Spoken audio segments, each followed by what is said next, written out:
마가복음 4장 33절 34절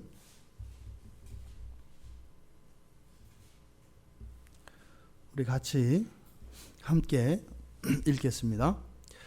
예수께서 이러한 많은 비유로 그들이 알아들을 수 있는 대로 말씀을 가르치시되 비유가 아니면 말씀하지 아니하시고 다만 혼자 계실 때에 그 제자들에게 모든 것을 해석하시더라. 아멘. 잠시 기도하겠습니다.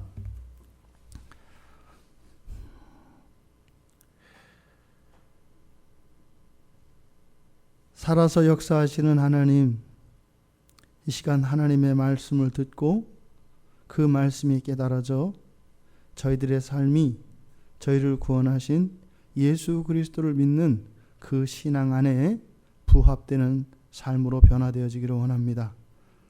저희들의 본성을 바꿔주시고 저희들의 생각과 모든 가치의 기준들을 새롭게 하여 주셔서 이 세상을 살되 영원을 살아가는 자들 되게 하여 주시옵소서. 감사하며 예수님의 이름으로 기도드리옵나이다. 아멘. 비유 해석이라는 제목으로 설교하려고 합니다. 추석 명절에 특히 이제 우리 여성들이 고생을 많이 하셨을 텐데 어떻게 잘 쉬셨나 모르겠습니다. 그래서 잘 쉬셨으면 오늘 예배가 더 은혜로울 것이고 잘 쉬지 못했으면 또 다른 은혜를 하나님이 주실 줄 믿습니다. 그래서 부디 바라기는 말씀의 은혜를 주셔서 말씀으로 우리의 영혼과 우리의 육신이 회복되어지는 그런 일이 있기를 바랍니다. 지금 오늘 우리가 읽은 33절, 34절 이 두 짧은 두 절은 비유에 대한 마가의 이해, 우리가 앞서 예전에 살펴보았지만 이제 마가가 이해하고 있는 예수님의 비유, 이 비유는 이중적인 의미가 있다고 그랬습니다. 그래서 제자들에게는 어떻게 해요? 쉽고 분명하고 정확하게 오해 없이 깨달아지도록 하려고 하는 목적, 그런 효과가 있고, 또 하나 외인들에게는 감추려는 것, 은닉하기 위한 것이라고 했습니다. 그래서 이게 비유의 특징입니다. 그래서 아는 사람에게는 너무나 분명하게 알아지고 몰라야 되는 사람에게는 도대체 이해할 수 없게 하는 역할이 바로 이 비유의 역할이라고 했습니다. 자, 그런데 34절의 말씀, 33절과 34절의 말씀을 보면 좀 본문의 내용이 애매합니다. 늘 말씀드립니다만 그냥 읽으면 아무 이상 없습니다. 그런데 조금만 생각해서 읽으면 앞에 있는 문맥들과 쭉 연결해서 본문을 보면 이상하다는 것을 우리가 발견할 수 있습니다. 방금 말씀드린 것처럼 제자들에게 비유로 말씀하시는 목적이 뭐라고요? 알아들을 수 있게 하는 거라고 했어요. 그런데 33절에서 바로 뒤에서 뭐라고 했습니까? 비유로 그들이 알아들을 수 있는 대로 말씀을 가르치시되, 똑같은 내용이 중첩되어지는 것처럼 나타납니다. 그런데 문제는 34절 뒤에 가면 예수님께서 어떻게 하셨다 그래요? 제자들에게 모든 것을 해석하시더라. 마가는 이게 헷갈리는 겁니다. 마가가 이 비유에 대해서, 예수님이 비유로 가르치시는 이것에 대해서 가지고 있는 이해, 이것은 앞에 4장 12절에서 예수님께서 하신 말씀이 있었어요. 이는 그들로 보기는 보아도 알지 못하며 듣기는 들어도 깨닫지 못하게 하여 돌이켜 죄사함을 얻지 못하게 하려 함이다. 이렇게 얘기하세요. 너희들에게는 주었지만 외인들에게는 주어지지 않은 것이기 때문에 그 사람들이 들어도 깨닫지, 즉 외인들이 깨닫지 못하게 하려는 것이다. 이렇게 이야기를 하셨단 말입니다. 근데 그 예수님의 말씀을 기록하면서 마가는 예수님의 비유가 이런 것이구나. 그래서 그 이중성에 대해서 마가는 알고 있었단 말입니다. 그런데 여기 33절, 34절에서 마가가 이 말씀을 기록을 하면서 혼란스러운 거예요. 왜 비유로 한 거를 또 제자들에게 왜 해석을 하시지? 지금 여기서 이 해석한다라고 하는 말은 복음서에서 딱 한 번 사용되는 단어입니다. 딱 한 번만 사용되어지는 단어. 그러니까 설명하는 거하고 다릅니다. 여기서 해석한다라고 하는 것은 마치 계시가 어떤 뜻이죠? 하나님의 계시. 덮개를 벗긴다, 이런 뜻이죠. 감추어져 있는 것을 연다, 개봉한다 이런 의미거든요. 봉인을 떼어서 여는 그것과 매우 유사한 단어입니다. 여기서 이 해석한다라고 하는 단어가 이것이 나중에 베드로 후서에서 이야기하는데 말씀을 사사로이 풀지 마라 할 때 그 사사로이 푼다는 말 그게 바로 여기서 해석한다라고 번역되어진 단어입니다. 그러니까 예수님께서 그 비유로 제자들한테 알아들을 수 있는 대로 말씀을 하셨는데 제자들이 분명히 알아듣기 위해서 하시는 방식이 비유고 또 다시 한번 알아들을 수 있는 대로 말씀을 하셨는데 또 다시 해석을 하셨다 이 말이에요.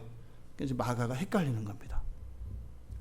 왜 쉽게 이야기하고 쉽게 이해할 수 있는 방법으로 설명을 하고 거기다 다시 한번 알아들을 수 있는 대로 말씀을 하신다고 했는데 왜 또 해석을 하는가? 그러니까 마가가 헷갈립니다. 실제로 지금 예수님의 가르침이 끝났나요? 안 끝났나요? 아직 안 끝났습니다.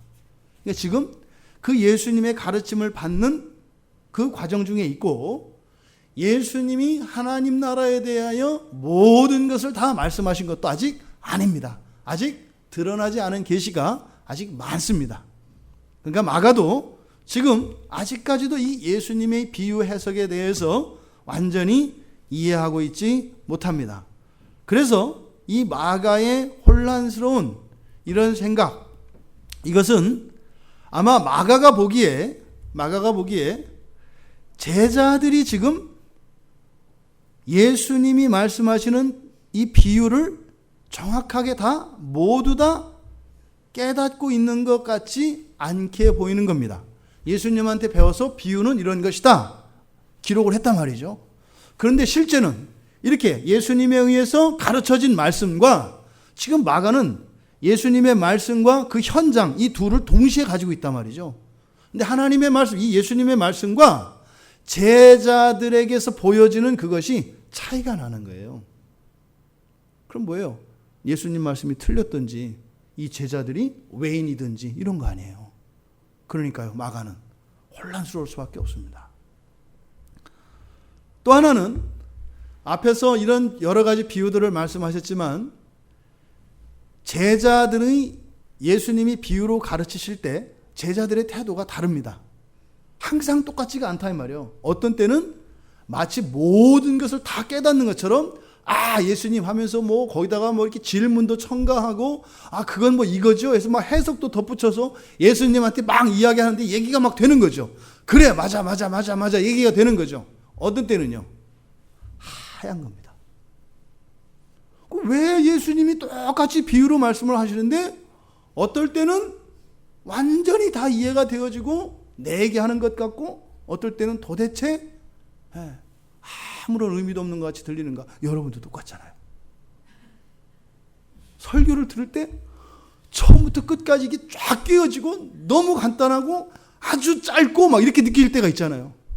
근데 어떤 때는 이건 사방팔방 모세의 혈관을 지나가는 것 같고 가다 보니까 다리가 끊어졌고 가다 보니까 또 바다가 나오고 가다 보니까 돌이 튀어나오고 이런 일이 일어나잖아요. 동일하게 일어나는 겁니다.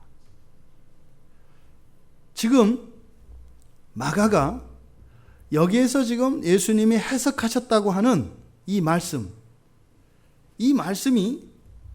여기에서 33절에서 보면 예수께서 이러한 많은 비유로 그들이 알아들을 수 있는 대로 무엇을 가르쳐요?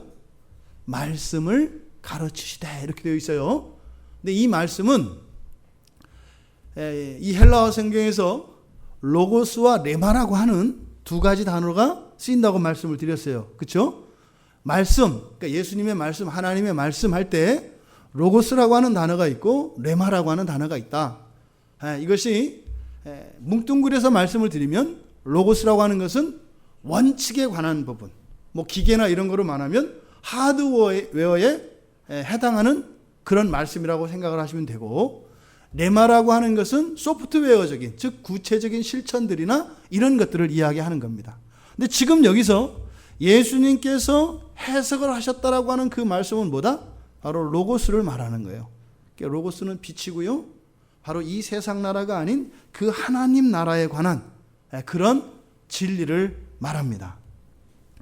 지금 33절에서 예수께서 많은 비유로 가르치셨다 할 때, 이때 이 많은 비유라고 하는 것은 앞에서 지금 실제로 우리가 읽은 예수님이 비유로 가르치셨다라고 하는 이 말씀은 앞에서 말씀하셨던 예수님께서 4장 2절에 보면 예수께서 여러 가지를 비유로 가르치시니 그 가르치시는 중에 그들에게 이르시되 할 때 예수님이 비유로 가르치셨다고 하는 4장 2절과 지금 여기 4장 33절이 인클루즈에 되어 있습니다. 즉 시작과 끝맺음이다 이 말이에요. 이거를 한 덩어리로 이렇게 만드는 효과를 나타내고 있다 이 말입니다.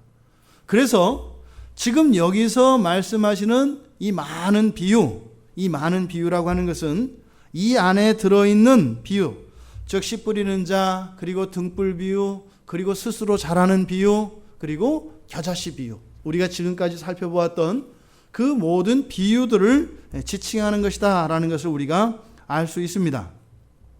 자, 그런데 앞서 말씀드린 것처럼 뒤이어서 아리송한 말씀이 뒤따르는 거예요. 아까 말씀드렸던 뭐예요? 알아들을 수 있는 대로 비유로 말씀하셨다. 이것은 어떤 의미라고요? 알아들을 수 있게 말씀하셨다라는 의미라고 했어요. 그런데 그 뒤에 알아들을 수 있는 대로, 그러니까 이것은 우리가 생각하는 알아들을 수 있는 대로, 다시 말해서 쉽게 눈높이에 맞춰서 말하는 방식을, 그런 어휘들이나 이런 걸 사용했다라는 내용이 아닙니다.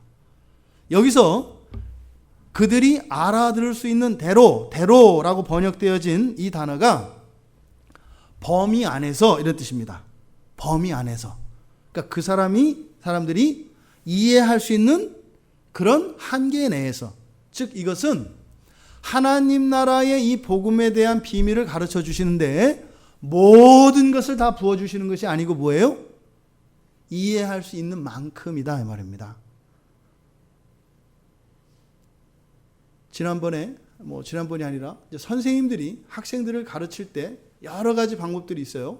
그래서 어떻게 하냐면 때로는 목표를 주어서 그 목표를 바라보고 가게 해야 될 때가 있습니다.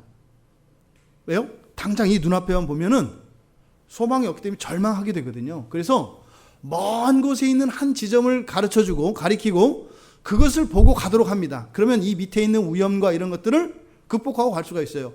그런 게 이제 고공 외줄 타기, 사다리 타기 이런 거잖아요. 빌딩 같은 데, 영화 같은 데 보면 주인공이 있고 여자친구가 이렇게 있으면 그 높은 그 다리를 건너갈 때 그 뒤에 보여주기 전에 딱 가로막고 여기가 절벽이라는 걸 안 보이기 위해서 지금부터 내 말만 들어. 절대 땅을 보지 말고 하늘만 보고 날 따라와. 이렇게 해서 밑에를 바라보면은 이제 걸어갈 수 없으니까 그렇게 가르쳐 준단 말이죠. 그러면 이제 이 여자 주인공은 또 어떻게 해요? 꼭 가다가 이렇게 가서 한번 쳐다보고 그때 주저앉아가지고 애간장을 녹이잖아요. 그래서 화를 나게 만들고 하여튼 저래서 안 돼 이렇게.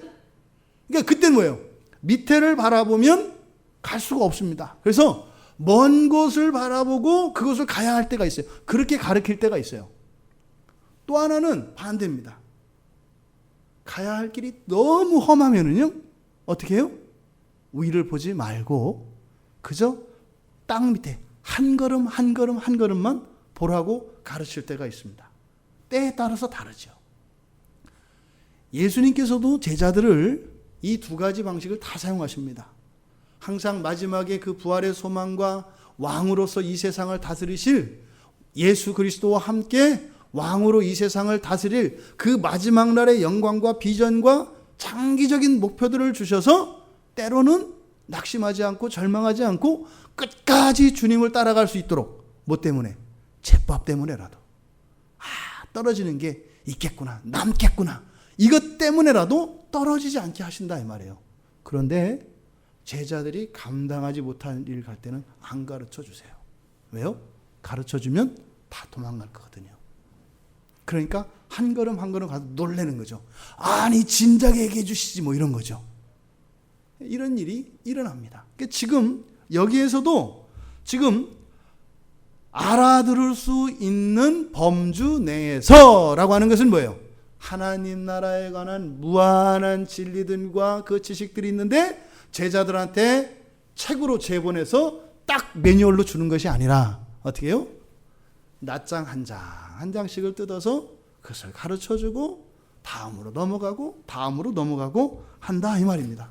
그러니까 하나님 나라의 비밀이 한꺼번에 동시에 본물 터지듯이 확 터지는 것이 아니라 뭐예요? 조금씩 깨달아지는 거예요. 그래야 여러분들이 교회 계속 나오잖아요. 그래서 드라마를 계속 보는 이유가 그거 아니에요. 근데 여러분이 사실 다 알잖아요. 그죠? 다 알면서 그 다음날 또 보고 오늘 다 얘기 안 해주기를 해주기를 바라면서도 안 해주기를 바라잖아요. 그래야 내일 또 보니까 이게 다 예수님이 하셨던 방법을 따라서 하는 거라니까요. 이 세상이 다 성경을 따라해요. 그러니까 지금 예수님께서도 하나님 나라에 관한 이 놀라운 비밀들을 다 가르쳐주면 제자들이 할렐루야 하고 갈 것 같지만 아니요, 다 도망가는 거예요. 그렇게 조금 가르쳐 줬는데도 불구하고 나중에 다 튀잖아요. 그러니까 이거 지금 아직 반도 안 왔는데 여기서 다 드러나면 돼요. 진즉 튀어요. 그러면 이거 다 쓰여지지도 않습니다. 그러니까 바로 알아들을 수 있는 데라고 하는 것은 하나님 나라에 관한 이 비밀들의 분량을 조절하시고 있는 걸 말합니다. 그러니까 비유는요, 그 내용, 가르쳐 주시고자 하는 그 하나님 나라의 비밀을 이해하기 쉽도록 방법론으로서는 비유를 택하고 비유의 방식으로 알아듣기 쉽도록 하되 또 무조건 하나님 나라의 것이라고 해서 다 주는 것이 아니라 먹고 삼킬 수 있을 만한 것들로 가르치셨다 이 말입니다. 그것이 지금 여기에서 나온 알아들을 수 있는 대로라는 말입니다. 그러면 비유로 말씀하신 것과 알아들을 수 있는 대로 말씀을 가르쳤다는 것이 충돌이 일어나지 않죠. 그러니까 하나님 나라에 관한 비밀을 가르쳐 주되 알아들을 수 있는 비유의 방식을 사용하셨다는 거예요. 우리 이제 고등학교 졸업하면 딱 뭐 요즘에는 사복을 입고 머리를 길고 그러니까 옛날에 교복 입고 머리 짧을 때 고등학교 졸업하면 맨 먼저 하고 싶은 게 뭐냐? 그러면 다방에 가는 거였어요. 다방에. 그리고 조금 더 세게 나가면 고고장에 가는 거였어요. 그리고 당당하게 가는 거죠. 그랬다가 생일 때문에 밀리면 허전해져요. 그런 거 있죠. 그러니까 그냥 성인으로서 이렇게 누리고 싶은, 근데 뭘 누려요? 뭐 없을 것만 누리고 싶어지죠. 이상하게. 그런 책임감과 거룩한 이게 아니라 그저 어른이니까 하지 말아야 될 것들을 나는 어른이니까 죄를 지을 수 있어 이렇게 하면서 그쪽으로 간단 말이죠. 그런 거죠. 하나님 나라의 비밀이 우리들에게 주어지긴 주어지는데 어른들이 19금 영화라고 하는 건 뭐예요? 19살 된 사람들이 그 내용을 보았을 때 그것을 보고 따라서 해도 된다라는 내용이 아니죠. 그것을 비판적으로 보고 도덕적으로 판단해서 저건 저렇게 하지만 저거는 거짓이고 아니고 저런 건 악한 것이니까 이렇게 반면교사로 삼을 수 있게 됐다는 의미지 19살 넘으면 마음대로 살아라 이런 거 아니거든요. 하나님 나라의 비밀도 그렇습니다. 하나님 나라의 비밀은 잘못될 게 없죠. 다 선한 것이고 의로운 것이죠. 그런데요, 그것을 소화시킬 수 없으면 어떻게 돼요? 하나님과 관계를 끊어버리고 도망간단 말입니다. 당장 십자가 지고 따라와라 그러면 다 도망가죠. 다 도망가죠. 그러니까 어떻게 해요? 여러분들도 맨 처음에 오실 때 똑같다니까요. 그냥 예수만 믿으면 끝날 줄 알고 다 오셨잖아요. 저도 그렇게 왔거든요. 예수만 믿으면 구원받는데요. 그러니까 뭐요? 내가 예수를 믿는다고 내가 확신하고 내 스스로 이렇게 하면은 끝나는 거구나. 그것 좀 쉬운 게 어디 있어요? 뭐 도딱지 않아도 되고 뭐 그냥 예수만 믿는다고 하면 된다는 거예요. 너무 쉽잖아요. 웬걸? 그 정말 희대의 사기극이죠. 그렇게 내가 예수 믿습니다 하면 끝난다고 했다는 말은 그러니까 이제 또 사기라고 할 수 없는 게 또 그게 또 틀린 건 아니거든요. 근데 어떻게 해요? 그게 서서히 점진적으로 구체적으로 더 많은 복음의 진리들을 접하게 되죠. 그러면서 어떻게 해요? 생명을 만나는 거죠. 그러니까 지금 제자들은 그 생명에 이르기까지 지금 계속 한 걸음 한 걸음 나아가고 있는 겁니다. 그러니까 예수님께서는 어떻게 해요? 지금 제자들이 내디딜 수 있을 만큼의 그 한 걸음만큼 소화해낼 수 있을 만큼에 관한 하나님 나라의 이 복음 비밀을 가르쳐주고 계시다 이 말입니다. 하나님은요 다 가르쳐주고 싶죠. 다 주고 싶죠. 한 번에 다 주고 싶죠. 그래서요 완전히 연합하고 싶죠. 하나님의 소원이 여러분의 소원이 되고 여러분의 기쁨이 하나님의 기쁨이 되기를 원하죠. 그런데 이게 안 된단 말이에요. 조금만 넘치면요 막 성질 부리잖아요. 내가 또 하려고 하니까 또 하나님이 너무 또 막 들어오시네 뭐 이런 거잖아요. 그러다가 조금 늦추시면 심심해 뭐 내가 다 이루었어 뭐 이런 거죠. 이렇게 하고서 이제는 자기가 선생이 되고 이제는 온 세상에 사도가 막 되는 거죠. 그러니까 이게 눈곱만큼도 모자라도 안 되고 눈곱만큼도 넘쳐도 안 되는 이 인간을 누가 구원하겠냐고요. 예수밖에 없어요. 결혼하면 아시죠? 부부관계를 통해서 그걸 조금 압니다. 넘침과 모자람의 그 해악과 유익이 어떤지를 여러분들이 생생하게 경험하잖아요. 이런 관계를 통해서. 그러니까 하나님의 복음 보따리를 조금씩 내놓는 이유가 아까워서도 아니고 주기 싫어서 아니고 아니죠. 다 주실 거죠. 다 주실 거죠. 그런데 설사하지 않고 토하지 않고 기쁘게 받아먹고 즐거워하며 그것이 자양분이 돼서 무럭무럭 자랄 수 있도록 예수님께서 조절하시는 거죠. 그것이 바로 알아들을 수 있는 대로, 알아들을 수 있는 범주 내에서 이런 의미입니다.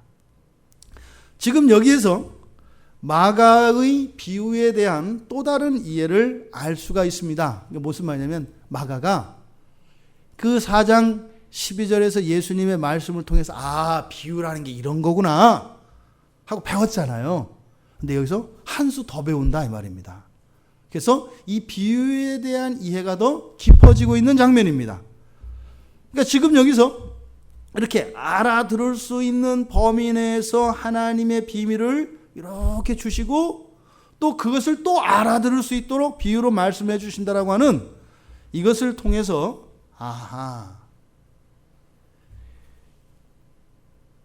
비유를 알아들을 수 있는 제자들이라고 해서 모든 제자들이 모든 비유에 대해서 항상 똑같이 반응하는 것은 아니구나. 예전에는요 바로 앞에서는 뭐였어요? 알아들으면 제자, 못 알아들으면 외인이었단 말이에요. 근데 지금 여기서는 마가가 어떻게 바뀌고 있는 거예요? 제자들이라 하더라도 어떤 주제에 있어서는 이해할 수 없는 주제가 있고 또 어떤 사람들은 특별히 다 받아들일 수 있는데 어떤 사람들은 특별히 또 약한 게 있구나 라는 것을 마가가 여기서 깨닫고 있는 것입니다. 그래서 이 비유에는 이런 은닉성과 선명하게 하는 이런 명료성 외에 차별성이 있다는 것을 알게 됩니다. 그러니까 예수님이 하시는 비유에는 단지 외인과 제자들만 나누는 게 아니라 제자들 안에서 심지어는 한 사람 안에서도 어떤 주제에 따라서 받아들일 수 있고 받아들일 수 없기 때문에 이 비유를 통해서 그 제자들에 대해서 세심하게 배려하고 있구나 라는 것을 또한 깨닫게 된 겁니다. 감동하는 거죠. 어쩌면 우리 예수님은 이러냐. 처음에는 제자들만 알아듣도록 하고 외인들은 못 알아듣게 기가 막히고 탄복했잖아요. 어떻게 이런 방식으로 가르치냐. 막 큰 소리로 막 외치는데 아는 사람은 알고 모르는 사람은 몰라. 역시 우리 예수님. 이래서 예수님의 능력에 놀랬단 말이죠. 그 가르치는 티칭 방식에. 그랬는데 그것으로 끝난 게 아니라 단지 어떤 가르치는 방식에 있어서의 탁월함 뿐만 아니라 제자들 한 사람 한 사람들의 그들의 내면을 깊이 살펴보시고 그들을 고려해서 그들을 배려하고 계시는 것이 바로 이 비유에 또한 담겨져 있다는 것을 알게 된 거죠. 34절에 가면 비유가 아니면 말씀하지 아니하시고 다만 혼자 계실 때에 그 제자들에게 모든 것을 해석하셨다라고 합니다. 비유가 아니고서는 말씀하지 않으신다. 이거 무슨 말이에요? 계속 제자들이 알아들을 수 있도록 알아들을 수 있는 방식이 아니고서는 말씀하지 않으셨다는 거예요. 예수님이 하시는 말씀은 목적이 뭐라는 거예요? 제자들이 알아듣는 거라는 거예요. 그것을 이야기하는 게 목적이 아니라 그것을 통해서 당신이 누구인지를 드러내는 게 목적이 아니라 제자들이 그것을 알아듣게 하는 것이 목적이었다는 겁니다. 그것을요, 비유가 아니고서는 말씀하지 않으셨다. 또 여기에는 단호함이 보이는 거죠. 외인들에게는요, 일체의 접근조차 허용하지 않는 거죠. 마치 수로보니게 여인에게 매몰차게 예수님이 말씀하셨던 것처럼. 네. 어떻게 걔한테 줄지언정 너한테는 안 줘, 이런 거죠. 이러한 단호한 태도가 여기에 보이고 있는 것입니다. 그런데 예수님은 늘 다만 혼자 계실 때에 제자들에게 이것을 해석해 주셨다고 해요. 그래서 여기서부터 이미 과외가 계속되고 있는 거죠. 물론 과외비 받지 않았습니다. 무료로 했습니다. 예수님이 귀신을 쫓아내시고 병자들을 고쳐주십니다. 그리고 공중들을 향하여 하나님의 나라의 복음을 선포합니다. 그런데 그것뿐만 아니라 무엇이에요? 한 사람 한 사람 제자들을 세심하게 양육하셨던 것을 보게 됩니다. 여기에서 주안점을 잡았던 게 뭐예요? 사랑의 교회에서 하는 제자 훈련입니다. 그래서 이걸 또 이제 그 확대시켜 나간 게 또 이제 어떤 선교 단체에서 해서 뭐 날개 달고 날아다니기 시작하면은 사람은 12명의 제자를 만들어야 한다. 그래가지고 뭐래요? 배수의 법칙이라는 건가요? 무슨 법칙이라고 하나요? 그렇게 해가지고 한 사람이 12명씩만 새끼를 쳐라. 그래서 12번만 새끼 치면 교회 완성이죠.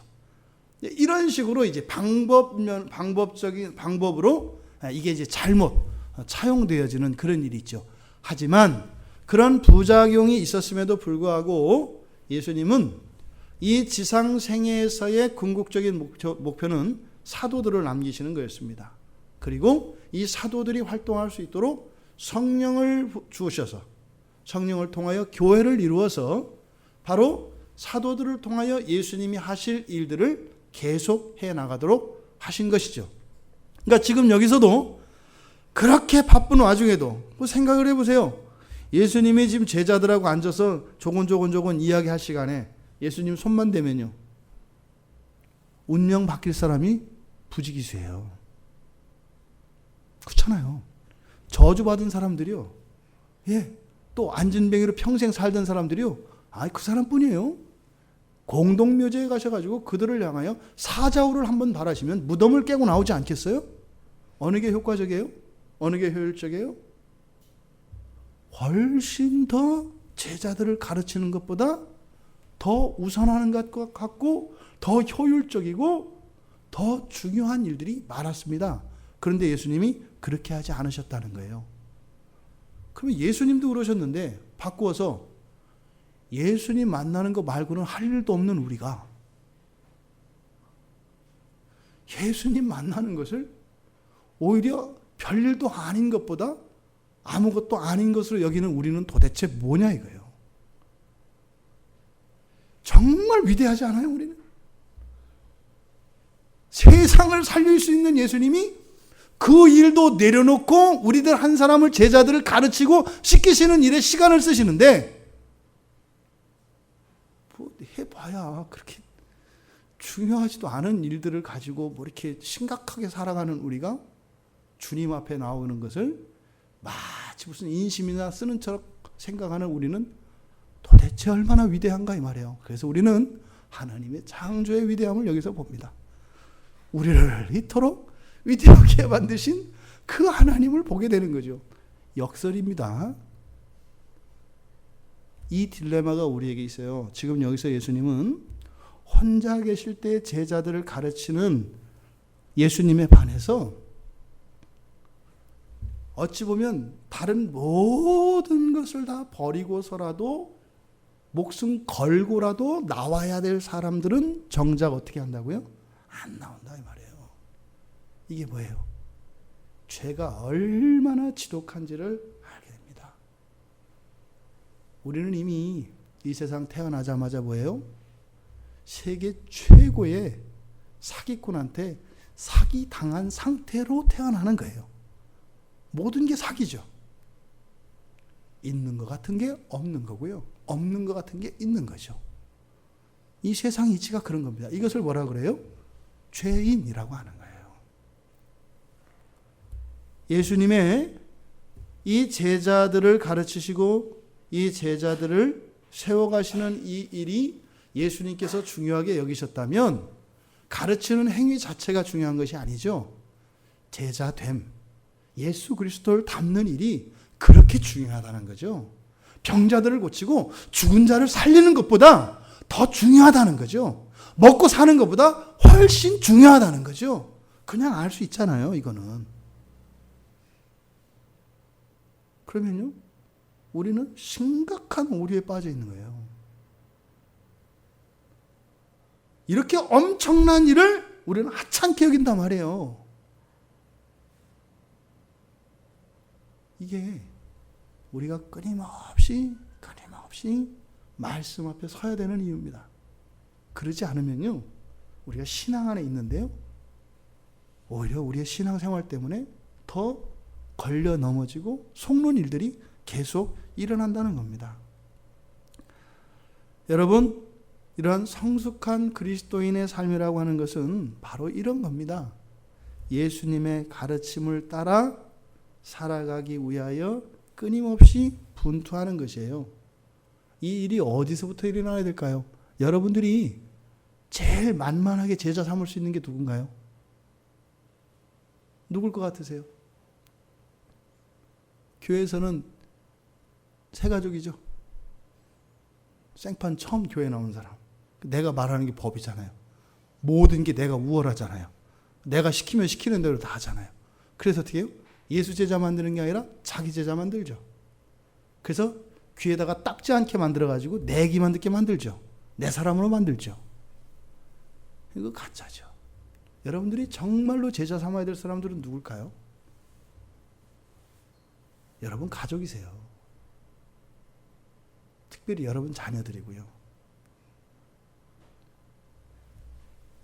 예수님은 부모님과 형제자매가 있었잖아요. 결혼 안 하셨잖아요. 그렇죠? 예수님이 뭐라고 하셨어요?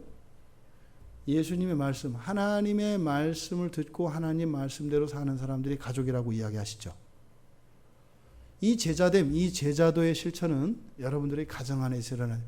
이게 그래서요, 결국에는 저는 짧은 요 목회의 경험과 아무리 성경을 보면 볼수록 결국에는 어디를 통해서 통로가 가냐면 가정이라고 하는 이 파이프를 통해서 가요.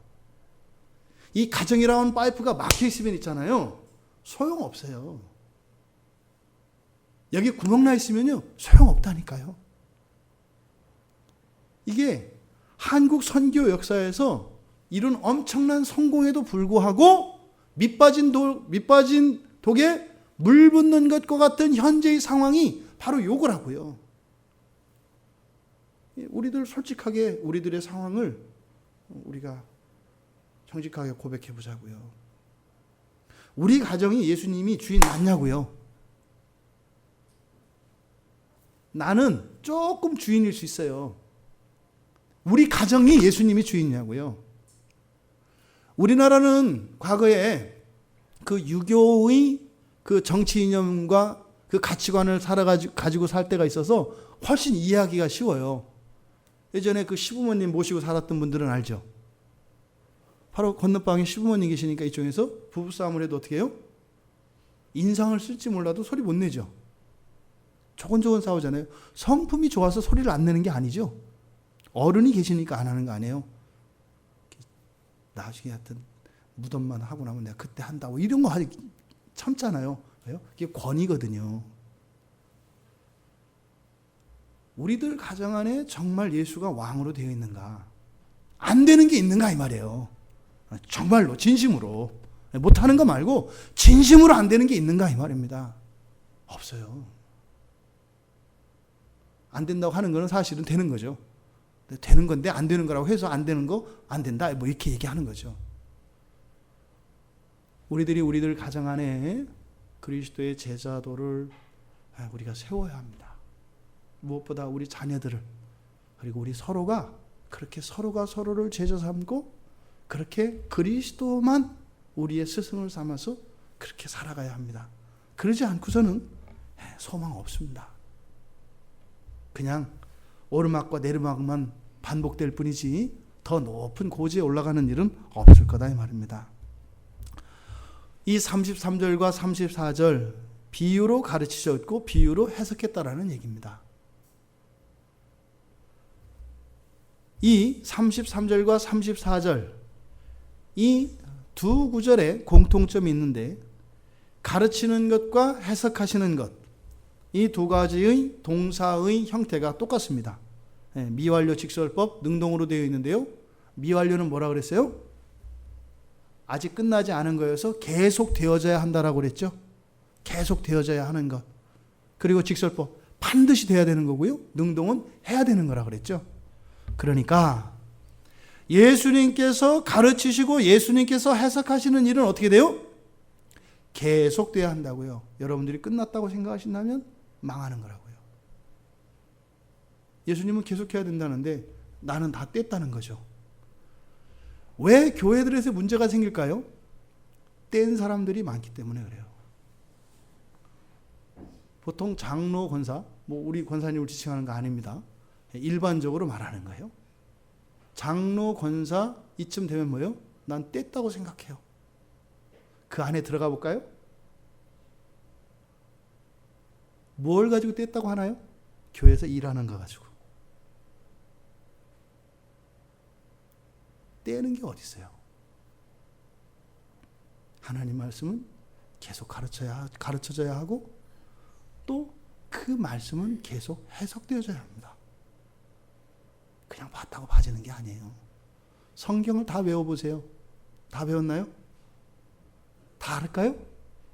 아니라는 거예요. 성경이 그렇게 얘기해요. 아니라는 거예요. 우리의 신앙은요, 예수님 오실 때까지 계속되어야 합니다. 지속되어야 합니다. 무엇이? 날마다 하나님의 말씀으로 배워지고 해석받는 이런 일이 계속되어야 한다는 겁니다. 이게 개혁주의예요. 어떤 교리, 이게 개혁주의가 아니에요. 개혁주의를 사문화시키는 사람들이 개혁주의자라고 자칭하는 분들이 많아요. 이렇게 책을 써놓고 이걸 개혁주의다. 그 순간 이 사람은 개혁주의를 포기한 거예요. 무엇인가를 고정시켜놓고 이게 진짜다라고 하는 거. 거기는요, 말장난만 일어나요. 누가 암기력이 좋고 누가 책을 많이 받고 누가 말을 잘하고 누가 글을 잘 쓰는 거에 대한 얘기만 해요. 이 사람들 입에서는요, 예수 안 나와요. 온갖 석학들의 이름과 뛰어난 사람들의 이론이 나와요. 왜요? 하나님의 말씀은 힘들어요. 쉬운데 힘들어요. 부담스러워요. 자꾸 나보고 내려놓으라고, 자꾸 꺾으라고 하거든요. 이건 정말로 내가 할 수 없는 건데 하지 말라고 그러거든요. 그리고 이건 정말 내가 내 능력으로 할 수 없는 건데 하라고 하거든요. 길이 없는데 가라고 하거든요. 차라리 복잡하고 어렵고 무겁고 진짜 아무나 못하는 이런 거를 좀 시켜주세요. 이렇게 한다 이 말이에요. 그건 뭐예요? 자기의 본성을 감추는 거죠. 이렇게. 이것만 건드리지 말고요. 그러잖아요. 여러분 이렇게 상처 있으면 거기 아프잖아요. 손등도 이렇게 안 아프지만 여기에 딱 상처만 나면 어떻게 돼요? 거기 닿으면 너무 아픕니다. 여기만 말고는 다 괜찮다는 거예요. 주님은요, 아니 난 고고. 그러니까요, 주님의 말씀은 싫어요. 그러니까 어느 정도 신앙생활 하면요, 그동안 난 했으니까 뗐다는 거죠. 다른 사람들보다 내가 좀 나아 보여. 뗐다는 거죠. 예수님은 그렇게 이야기하지 않으세요. 계속되어야 한다는 겁니다.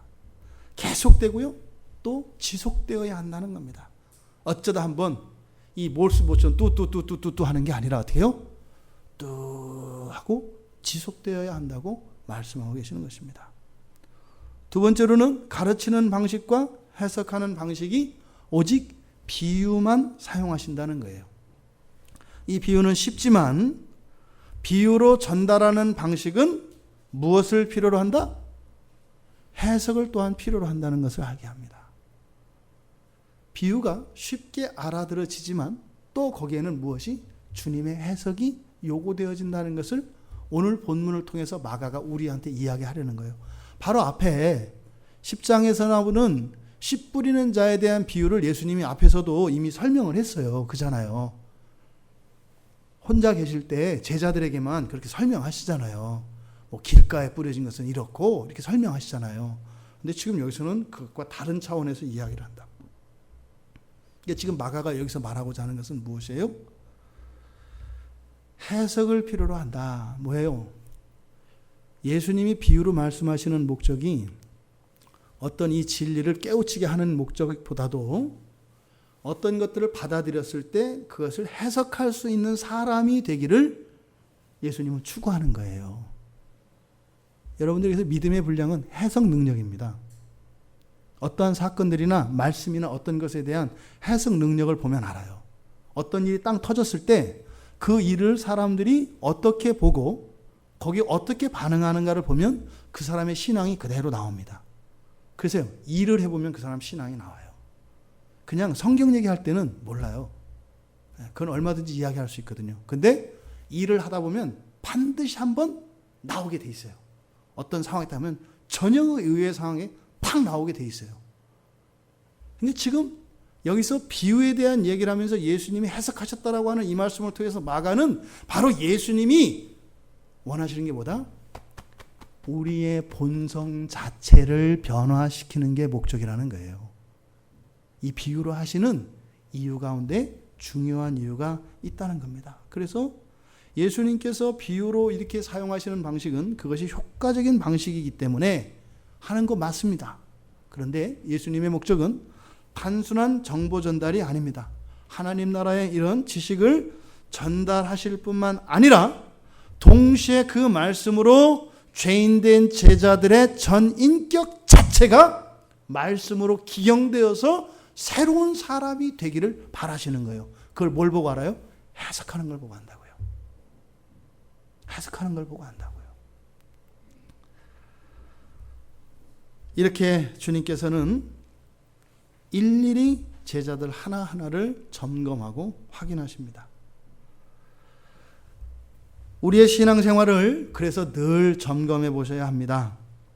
사도 바울은 바로 예수님의 이러한 비유 방식으로 가르치셨던 이 이야기들을 사도 바울은 예수님하고 함께 생활하지 않았거든요. 잠깐 다메섹 도상에서 만났을 뿐이에요. 그런데 그때 놀라운 하나님의 은혜가 순식간에 주입되어지거든요. 뭘까요? 그동안 예수님의 출생에서부터 그 히스토리를 다 얘기해 준 게 아니에요. 12 제자들과 함께 살았던 얘기 다 안 해줬단 말이에요. 근데요, 안 받고 없었는데 다 알아요. 왜요? 본성이 바뀌니까, 해석 능력이 바뀌니까 예수님하고 같이 살았던 사도들이 가지고 있는 그 이해와 그 해석 능력을 사도 바울이 순식간에 갖게 돼요. 먼저 되고 나중 되고의 차이가 없어요. 우리가 끊임없이 우리의 전인격의 완전한 변화를 위해서 하나님의 말씀을 끊임없이 듣고 묵상하고 그것에 대해서 의미를 파악하고 해석하는 이런 일들을 계속하고 주님께 점검을 받아야 합니다. 빌립보서 3장 12절에서 사도 바울이 이렇게 얘기해요. 내가 이미 얻었다 함도 아니요 온전히 이루었다 함도 아니라 오직 내가 그리스도께 잡힌 바 된 그것을 잡으려고 달려가노라. 누구에게요? 사도 바울 얘기해요. 다 뗐다고 자부하는 우리들이 따라갈 수도 없는 사도 바울이 자기는 뭐예요? 그것을 잡으려고 여전히 달려가고 있대요. 우리가 죽었다 깨도 사도 바울 못 따라가거든요. 근데 그 사람이 한 말이에요. 그 사도가. 그래서 히브리서 12장 1절에서는 그러잖아요. 인내로서 우리 앞에 당한 경주를 한다. 아이고, 지금 있는 경주도 죽겠는데 뭐라고요? 우리 앞에 당한 경주를 한다 그래요. 주님이 오시는 것 외에는 소망이 없다는 거예요. 우리의 삶은요, 경주자의 삶이라는 겁니다. 구약에서 이 말씀을 잘 가르쳐 주는 게 전도서 9장 11절인 것 같아요. 전도서 9장 11절을 보면 그런 내용이 나와요. 달리기 시합하면 누가 이기나요? 어떤 사람이 이기죠? 달리기 시합이요. 빠른 사람이 이기는 거 아니에요. 그렇죠? 팔씨름하면 누가 이겨요? 팔힘 센 사람이 이기잖아요. 그렇죠? 또 사업을 하면 어떤 사람이 이겨요? 부지런하고 꽤 있는 사람이 성공을 한단 말이에요. 근데 솔로몬이 그렇게 얘기하네요. 빠르다고 이기는 거 아니다. 용사라고 승리하는 거 아니다. 명철하다 그래서 부자가 되는 것은 아니다. 이렇게 이야기합니다. 뭘까요? 불가능하다는 거예요. 불가능하다는 거예요. 할 수 없다는 거예요. 전도자가 깨달은 게 그거예요. 할 수 있는 줄 알았더니 할 수 없더라 이거예요. 그래서 예수님이 오셨어요.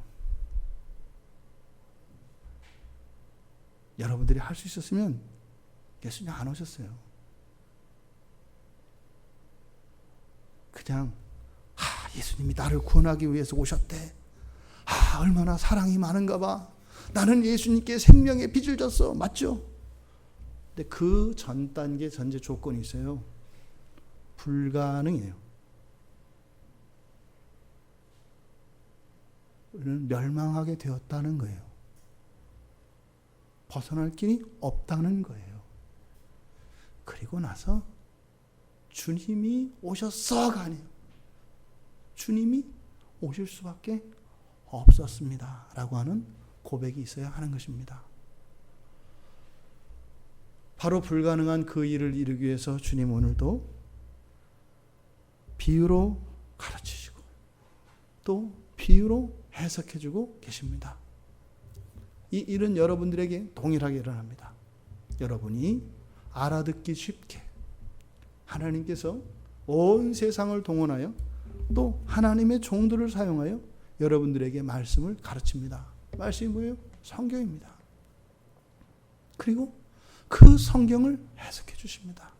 근데 이것은 여러분들을 문외화로 만드는 게 아니라 여러분들의 해석과 주님의 해석을 계속 비교하면서 여러분이 어떻게 해요? 주님의 이르기까지 자라가기를 원하시는 거예요. 이것이 복음의 핵심입니다. 그리고 그 복음이 비유로 예수님께서 가르치신 이유라는 겁니다. 주님은 여러분들에 대하여 엄청난 기대를 가지고 계십니다. 주님을 만나기 전에 여러분들은 아무것도 아니었습니다. 아무것도 아닌 게 아니라 차라리 아무것도 아닌 게 좋았죠. 주님 만나기 전에는 아무것도 아닌 게 아니에요. 저주 그 자체였고 멸망 그 자체였고 사망 그 자체였어요. 소원이 아무것도 아닌 게 되는 게 소원이에요. 그랬던 우리를 주님이 찾아오셔서 그 3년의 공성회를 통해서 제자를 남기셨고 교회를 주셨습니다. 그리고 지금도 하늘에서 여러분들에게 끊임없이 가르치고 계시고 해석해 주시고 여러분들을 끊임없이 시켜주시고 변화시켜 가신다는 것을 믿으시기 바랍니다. 그 일이 어떤 일보다 더 우선합니다. 더 가치 있습니다. 더 중요합니다. 쉬지 마십시오. 뗐다 하지 마시고 끝까지 달려가시는 경주자들 되셔서 그 주님의 그 소원이 여러분의 삶 속에 온전히 성취되어지기를 주님의 이름으로 축원드립니다. 우리 같이 잠시 말씀